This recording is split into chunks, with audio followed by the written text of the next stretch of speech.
I would like to invite my co-partner, Ms. Sarah, to share our devotion with us. आपकी भरपूर तालियों में Ms. Sarah.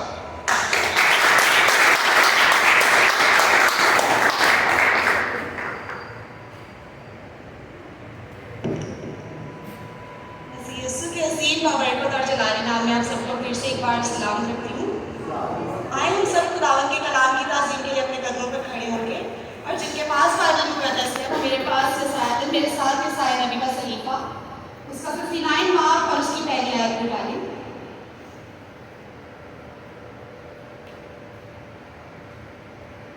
देखो खुदावन का हाथ छोटा नहीं हो गया कि बचा ना सके और उसका कान भारी नहीं कि सुन ना सके। पाक कलाम में पढ़े और सुने जाने पर खुदावन की बरकत हो। ऐसा कह सकते हैं। तो जैसा कि आप सब जानते हैं कि जब हम अपने घर से बाहर निकलते हैं तो हमारे साथ बहुत से हादसा पेश होते हैं। तो ऐसा ही एक वाक़या जो है वो मेरे साथ भी पेश आया। मैं एक लॉ फर्म में जॉब करती थी क्लिफ्टन में, मेन गर्ल्स बाजार में। तो मेरा घर क्योंकि काफ़ी दूर था और मैं कॉर्पोरेट साइड पे काम करती थी, तो वहाँ पर जो है छुट्टी का कोई टाइम नहीं था।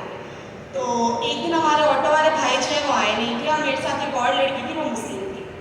तो हमें जल्दी निकलना था ऑफिस से घर जाने के लिए। तो शाम का शायद 6 साढ़े 6 का टाइम था कि हम नीचे उतरे और गर्ल्स में बहुत रश होती है शाम के टाइम में। तो एक रिक्शे वाला भाई हमारे पास से गुजरा, उसने पूछा कि आपको कहाँ जाना है। तो हमने उन्हें बताया कि हमें ना बल्दिया जाना है। तो उन्होंने फ़ौरन से अग्री कर दिया कि आए आप लोग ना रिक्शे में बैठ जाए। तो क्योंकि वहाँ से कोई इतनी जल्दी बल्दिया आने के लिए तैयार नहीं होता था, तो हम जल्दी से रिक्शे में बैठ गए। हम जैसे ही रिक्शे के अंदर बैठे तो पता नहीं उन्होंने क्या किया क्या नहीं किया कि मेरा दिमाग बिल्कुल सुन, उसका दिमाग भी बिल्कुल सुन। और जैसे हमने अंडरपास क्रॉस किया, मोशन मॉल के पास गए, तो उन्होंने कहा कि मुझे यहाँ से एक लड़की को पिक करना है, तो आप लोगों के साथ चलें। तो क्योंकि हमारा दिमाग तो बिल्कुल बंद था, कुछ समझ नहीं आ रही थी। वो जो बात पूछे तो उसका ना का जवाब भी नहीं होता, सिर्फ हाँ का जवाब ही करता था। तो उन्होंने ऐसे बोला, तो हमने कहा ठीक है आप ले लें, हमें कोई मसला नहीं है। वहाँ पहुँचे तो उन्होंने कहा कि हमें ना उसे शॉन सर्कल से ले लें। वहाँ करते मैं मेसी के पास आया, तो उन्होंने फिर से अपनी लोकेशन चेंज कर दी। जब हम रिक्शे में बैठे तो उनको ना कॉल्स पे कॉल्स आना शुरू हो गई। तो उन्होंने सबको जो है जो भी उनको कॉल कर रहा था वो उन्हें बार बार यही बता रहे थे कि मेरे साथ 2 लड़कियाँ हैं, उनकी एज जो है 24-25 के बीच में है, यंग सी है, और हमारा जो लुक था गेटअप था वो सब कुछ वो बता रहे थे। तो समझ तो आ रही थी लेकिन हम कुछ बोल नहीं पा रहे थे। काफ़ी आगे गए तो हमारे ऑफिस में हमारे 2 कलीग्स थे, हमने उन्हें अपनी लाइव लोकेशन शेयर की कि हम शायद गलत जा रहे हैं, हमें रिक्शा वाला गलत लेकर जा रहा है। तो उन्होंने कहा कि नहीं जो है आप लाइव लोकेशन जो है आप हमें शेयर कर दें, हम देख लेंगे, अगर कुछ ऐसी बात होगी तो हम फ़ौरन से आ जाएंगे। तो वहाँ से वो हमें टावर लेकर गए और टावर पे हम जैसे ही पहुँचे तो हमने कहा कि आप ना रिक्शा रोक लें, हमें आपके साथ नहीं जाना। तो उन्होंने ना बहुत बदतमीजी से कहा कि नहीं आपसे तो बल्दिया की बात ही, अब आप लोग बल्दिया ही जाएंगे मेरे साथ। वो लड़की जो है वो सिविल में जॉब करती, लेकिन वो आप लोगों के साथ पहले बल्दिया जाएगी और फिर मैं उसे सिविल छोड़ूंगा। तो ये बात सुन के ना थोड़ा सा दिमाग काम कि मैंने कितनी पागल लड़की है कि हमारे साथ पहले बल्दिया जाएगी फिर वहाँ से सिविल आएगी। तो खैर वो ऐसे बोलते रहे और जब उनकी माड़ी के अंदर हमें लेकर चले गए बातों में लगा के। हम काफ़ी अंदर चले गए और हम उन्हें काफ़ी बार कह चुके कि अंकल आप रिक्शा रोक दें, हमें आपके साथ नहीं जाना। तो उन्होंने रिक्शा नहीं रोका बल्कि उन्होंने रिक्शे की स्पीड और तेज़ कर दी। तो एकदम से मुझे एक रोशनी दिखाई दी और एक हाथ दिखाई दिया जिसके अंदर एक छेद था, और मेरे बाबा की आवाज़ मेरे कानों में आई कि खुदावन का हाथ छोटा नहीं है जो नहीं बचाता, और उसका कान भारी नहीं है जो सुनता नहीं है। तो जैसे ही बात मेरे माइंड में आई, बस एक मैंने आई एक्सप्लेन की है और आगे से एक ट्रक वाला और एक बाइक वाला आया जिसने जो है रिक्शे की स्पीड स्लो की। हमने रिक्शे वाले को पैसे पकड़ाया तो पैसे भी नहीं पकड़ रहा था और हमने रिक्शे से जंप कर ली। हमने जैसे रिक्शे से जंप की तो हमें पीछे से बुलाते रहे कि माड़ी का एरिया था वो काफ़ी सुनसान था और हमें घर का रास्ता भी नहीं पता था कि हमें कहाँ से घर को जाना है।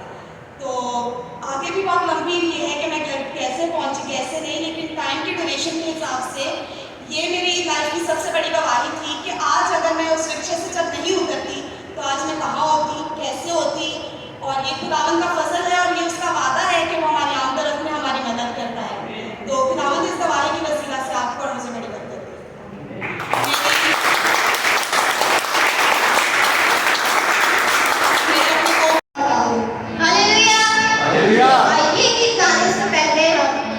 सभी कर एक जोरदार यीशु के नाम से हालेलुया का नारा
Amen.